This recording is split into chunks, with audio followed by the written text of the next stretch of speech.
This is my audience, my cousin Keyshawn, my aunt, and my mother. Hello, my name is Corey Hunt, and today I'm here to tell you why time travel should be illegal if it ever happens, if it's ever discovered. Many people would like to go back in time to change historical events, maybe save somebody's life, maybe get the lottery numbers and go back and win the lottery, maybe prevent tragedies or even meet and talk to their favorite historical people. But I'm here to tell you about the butterfly effect theory. It's a chaos theory that says the smallest change can have a great impact down the road. So it comes from the term butterfly effect comes from if you kill a butterfly in the past and in the future, it could have a great impact. It could change the entire world basically. So, somebody might want to go back in time and stop Hitler, and that could cause someone to replace him that's even more successful than Hitler was. You could go back in time to prevent World War II, but if you did that, then a lot of the baby boomers that we have today wouldn't exist because the soldiers wouldn't come back and, the baby boom would never happen. You could also try to prevent the American slavery in the slave trade, but a lot of the people that met here in America didn't have children, and their children had children. That would never happen because they would never be here in America. So even though, horrible tragedies have happened in the past, it's best not to go back in time and erase all of that. I have a board demonstration here to illustrate how significant that is.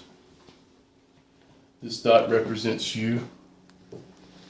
These are your parents, and your parents have parents, and those parents also had parents, and so on and so on.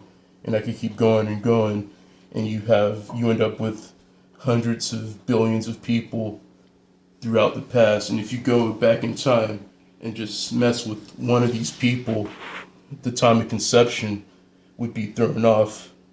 And so you would end up not having a significant amount of people, and you would just never exist.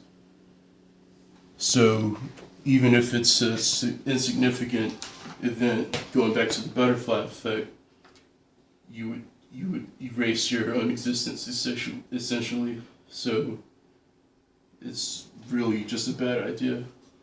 But there are people who say that there's a multiverse theory, which is the theory that there are multiple universes. So if you go back in time, you're in an alternate reality where your future and your world isn't affected at all.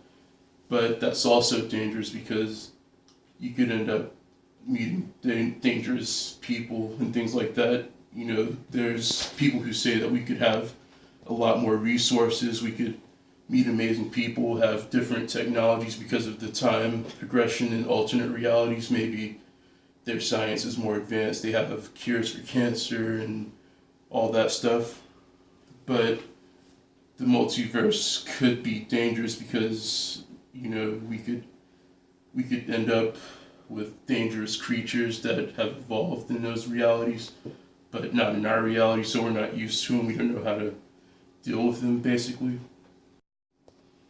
a Spanish filmmaker by the name of Nacho Vigalondo wrote a story about a scientist who created a doorway into an alternate reality. The scientist opens up the portal and he sees himself, an alternate reality version of himself, who also invented a machine to explore the world. At first, they were both cautious, and they were just looking at each other, and then they decided that they would cross each other's worlds to explore for a few hours, and they would meet back up at the same time. So they synchronized their watches. They both had their cameras to go film into each other's world, and what the scientist found was his own house. It looked pretty much the same, like everything was in the right place.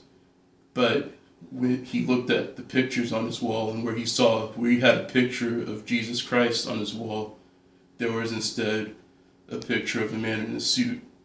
And he explored some more where there was a painting of a landscape in his living room. It was just a painting of black and red, no distinct shapes or sizes or anything like that.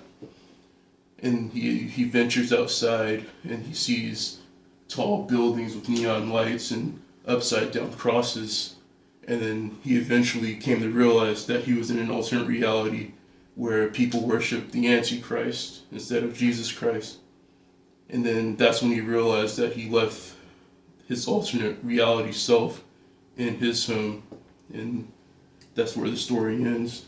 So even though this may seem kind of silly or out of reach, it's possible that we could end up in alternate realities. But if that's not the case, then, going back to time traveling, that's very dangerous just because you could easily wipe out your own existence.